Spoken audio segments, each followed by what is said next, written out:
Hello everyone and welcome to Raya Affairs. My name is Elisa and I'll be your host for this episode. Raya is a youth-led international think tank that translates the abstract world of international affairs by simplifying rather than generalizing. Raya is a place where you come to learn about the stories and worries of political leaders, the behind the scenes of decision makers, and how politics impacts you and changes your life. This is Raya Affairs, filling you in wherever you are. As always, I would like to start with a disclaimer that expressed opinions in this episode are welcome, even though they are not a direct reflection of Raya, as we specialize in unbiased writing. In today's episode, we'll be talking about Scotland's political landscape ahead of the 2026 Holyrood elections, where First Minister John Swinney and the Scottish National Party are facing serious challenges, politically, electorally, and in public confidence. So, to help unpack this topic, I'm here today with Nicolás, who recently wrote the article Swinney Called Ahead of the 2026 Scottish Elections for Raya. Hello, Nicolás. Thank you so much for joining me. Would you like to briefly introduce yourself? Hello, Elisa. First of all, I wanted to thank you for inviting me today to Raya Affairs to talk about my article on John Swinney's Scotland. I am Nicolás de Miguel. I am a Spanish teacher with a background in history and political analysis, and I am also currently specializing in nationalist and secessionist movements such as the Scottish one we are discussing today. Thank you very much for the introduction. So now, before we dive into Scotland and Swinney, I will ask you to answer our usual icebreaking question. If you could have a conversation with one political leader, past or present, who would it be and why? Lastly, I have been obsessing over the first steps of the European political project, so I would love to have a word with Robert Schuman in order to better understand his vision of a united, independent Europe. But in contrast, also, I would love to hear from Charles de Gaulle, the French famous post-war leader, who famously went against European integration in the defense of French interests, shaping Europe into what we know today. Amazing. That's super interesting. Thank you very much. So now let's start our conversation diving into your article. So your article analyzes John Swinney as cold going into the 2026 elections, which for listeners who haven't read it yet, basically it means that he's facing a pretty tough political moment. Can you explain why Swinney's support is considered cold right now, especially compared with past Scottish National Party leaders? So, to understand why John Swinney is cold right now, we have to look into the wider frame of Scotland and British politics. His party, the Scottish National Party, has been around since the 20th century, but ultimately gained importance in 2007 when Alex Salmond entered office for the first time.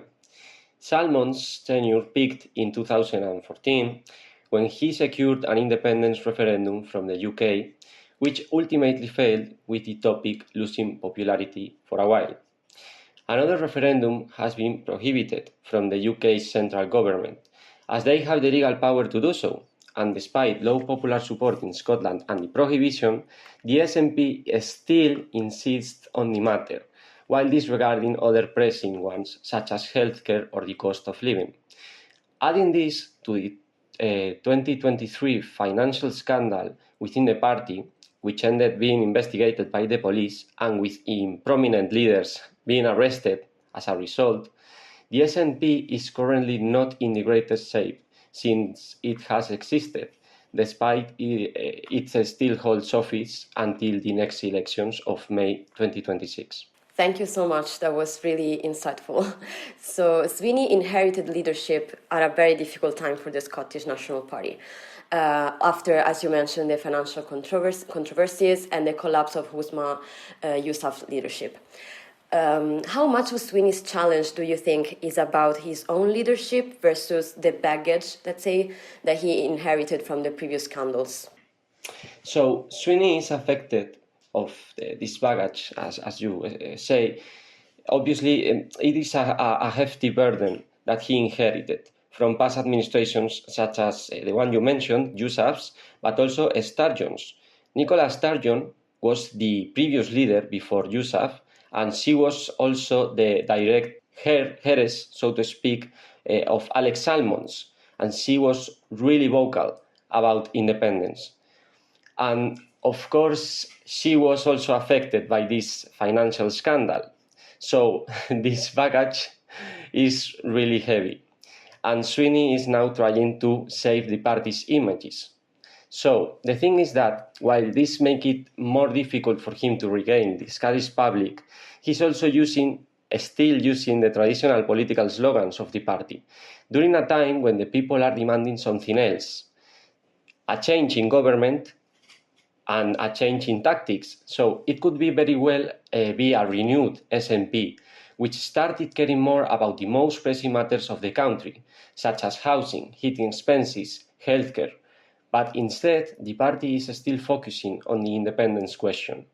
It is true that the SNP and John Swinney could benefit also from the disarray their traditional political rivals are in right now. On the one hand, the Conservatives are far from leading the polls since the Brexit fiasco with David Cameron and all the prime ministers that followed. But on the other hand, Labourists are also not benefiting from the current UK's Labourist administration with Sir Keir Starmer, because it is also failing to solve the need of the people of the UK. Nevertheless, the polls also show that Scots are not giving the lead to the SNP, which is making the next election result really uncertain, given that the traditional political options are not being supported right now, and the new ones, such as Reform UK, are not that popular inside Scotland. So what will happen is still a bit of uncertain. I see. Thank you very much. So he's trying to bring the independence debate back to the center of Scotland's political scene, with your right to decide.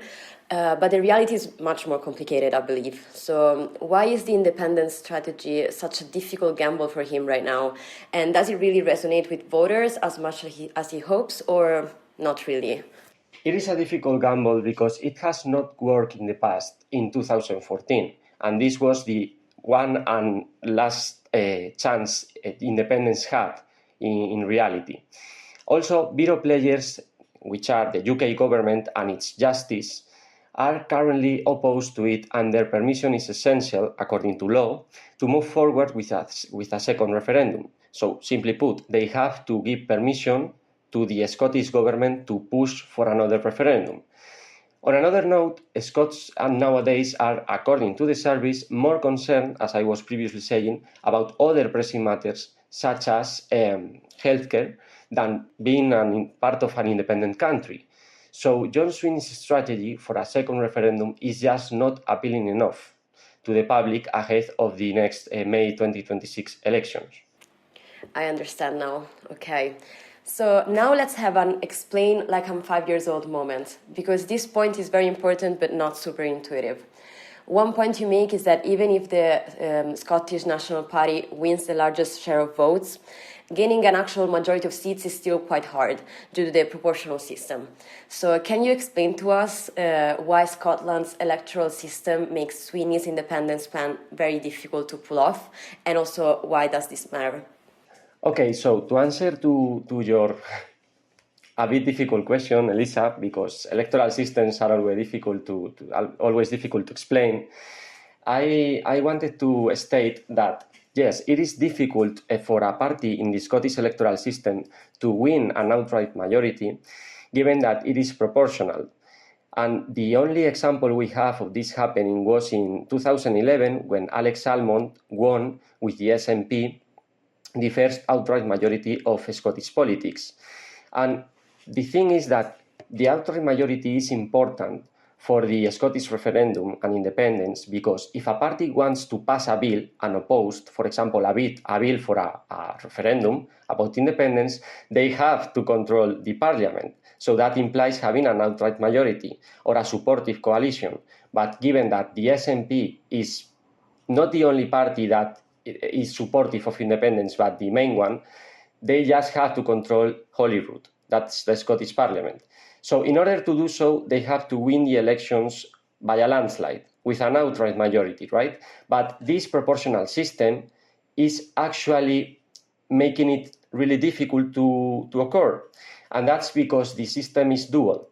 So on the one hand, we have a part of the system that works with constituencies, really similar to the UK. So basically, when someone wants to become a member of the Scottish Parliament, they have to compete in their districts against another rivals for the vote of their neighbours. And voting is really direct. So it's kind of the first past the post system of the UK. And in that sense, it is really easy for SNP members, for example, to win seats in the parliament through this part of the electoral system. But the tricky side of the system comes with the other part of the system, the second one, and this is the regional list system.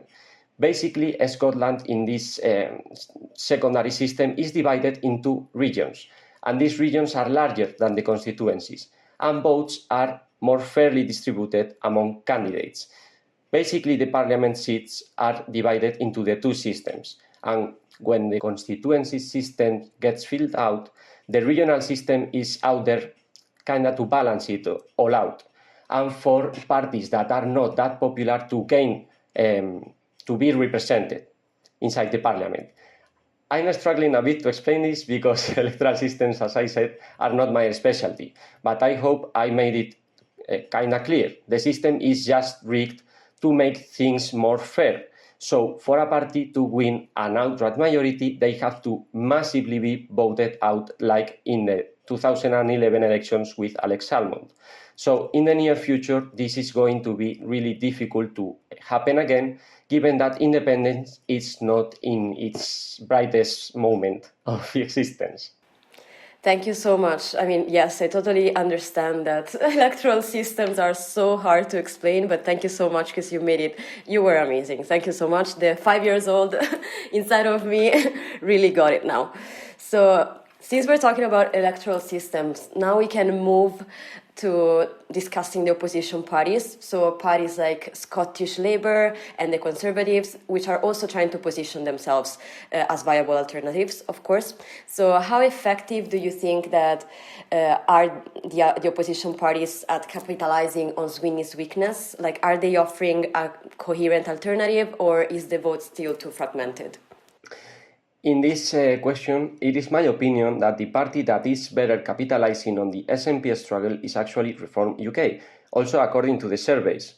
The Conservatives and Labourists are also struggling for political support and legitimacy because of Brexit and the ongoing countrywide socio-economic struggles. Curiously, the polls are not pointing at the classical contenders for a landslide win, but they are all struggling to rally support of voters because of their past failures. On the other hand, Reform UK, which is still virtually untested in politics, is benefiting from novelty, but their ideology is just not as appealing in Scotland as it is in other areas of the UK. We have to remember that Reform UK, for example, goes against autonomy of government in regions of the United Kingdom. They favour a more centralised government and rule of law. So, of course, in an area such as Scotland, where independence is not that popular right now, but has been popular throughout decades, this kind of ideology is not that appealing. But the struggle of the classical contenders makes Reform UK win more support. In the end, the next elections in May are going to be interesting, given that all contenders are struggling for votes, including the all-time popular SNP. Amazing, thank you very much. So before we wrap up our conversation, let's now zoom out to the European level. If this period of weakness for the SNP continues, what does it mean for the bigger picture? So not just for the independence debate, but also how Scotland positions itself within the UK more broadly.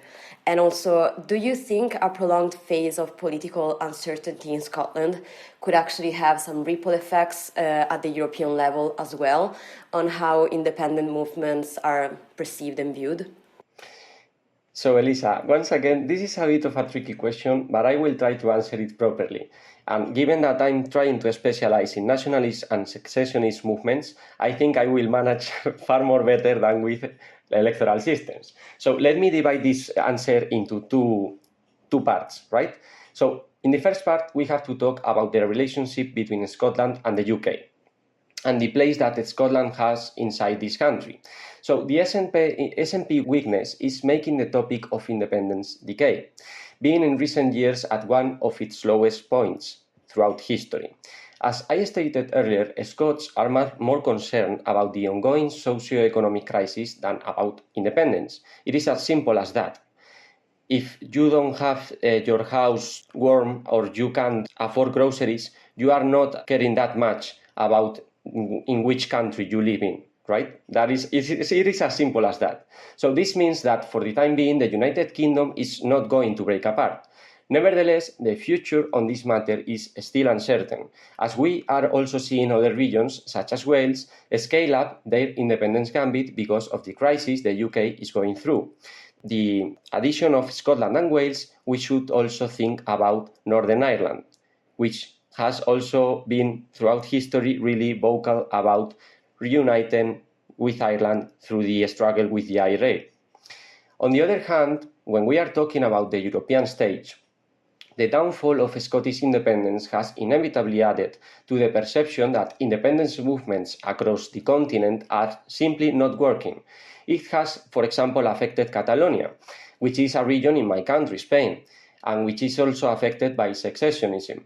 The European Union has made clear that it would not support regions of its member states seceding, and it has made it clear in its common law. So it is not just a simple statement, it is the law of the European Union. And the premise goes like this, to explain to your 5-year-olds once again. If a region of a member state gained independence, it will not become a part of the European Union immediately, and it will have to apply for membership like everyone else, for example, Serbia, which will take years to achieve. In the time being, hard borders would be created around such regions, for example, Scotland or Catalonia, which would eventually drown its economy and viability prospects. Simply put, the European Union is not supportive of independence movements inside its borders and even goes further beyond, disencouraging them through their legal framework. Thank you so much for answering these very, tricky questions, I would say. But I'm always very curious to kind of try to connect what we're talking about also to the broader European level. So thank you so much. This was amazing, really. 5 years old me is happy again. Thank you very much. So to end and wrap up our conversation, I wanted to ask one last question. And despite the challenges that we've been talking about, Swinney has expressed confidence that he will continue leading and rebuild the party's support. So what do you think keeps him very anchored to this strategy? Is it genuine conviction, political survival, or maybe something else? So I think he believes because despite his unappealing strategies, right, he believes that it will work eventually. And he also knows that his political rivals are struggling to gain support as well. And that Reform UK, this untouched or unproven political rival, is yet not as appealing in Scotland as it is in other parts of the UK. Also, I made it sound in the article like Swinney only cares about independence, but he is proving himself open to listen to the immediate needs of Scots as well and solve them. It is to be noted that this does not mean that he gave up on the independence matter, as the article proves. So what is called for sure, as I was trying to explain, is his gambit for independence, which is neither wanted in Scotland right now nor possible given veto pledges and lack of political support. John Swinney is nevertheless a seasoned politician that worked all his life inside the SNP and who is for the time being helping his party survive the recent fiascos it had. And perhaps he will eventually redirect it to leadership once again in the near future.